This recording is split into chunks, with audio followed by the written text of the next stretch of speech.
আসসালামু আলাইকুম দর্শক বন্ধুরা, আপনার এখন খরগোশ পালন করতে হয়। এখন দুপুরের খাবার দিলাও, ভুসি আছে, ভাত আছে আর খানিক মাছ দিয়েছি। দুপুরের খাবার এটা। তারপর পানি আছে এখানে। এই দুটো খরগোশের বাচ্চা হয়েছে, 4 থেকে 8টা বাচ্চা হয়েছে।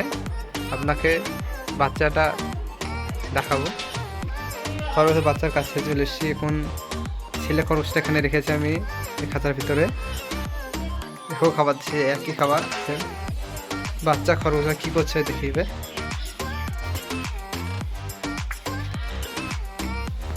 এটা সেপ্টেম্বরের 22 তারিখে বাচ্চাটা হয়েছে।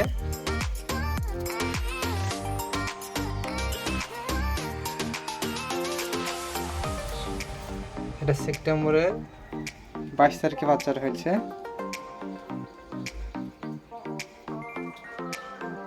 কত সুন্দর, কোনো চোখ ফুটিনি। এখানে রেখে দিলাম, এটাকে ঢেকে দিয়ে। এবার এটা হচ্ছে সেপ্টেম্বরের 25 তারিখ। এটা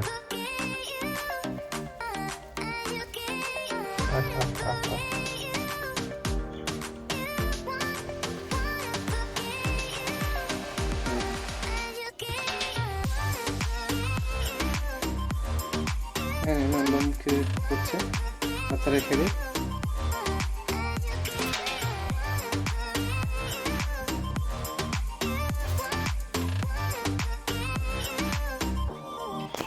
অনেকেই সহজ পদ্ধতি আপনারা বোঝেন না, কেউ করবে বাচ্চা রাখতে হয়।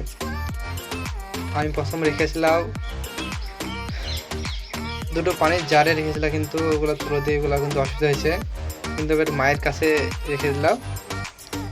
আজকে শুক্রবার আছে, আজকে দুপুরবেলায় করতে লাগে এগুলোকে। জায়গাগুলো ভালো, সেই জায়গায় বেশ গরম ধরেছে।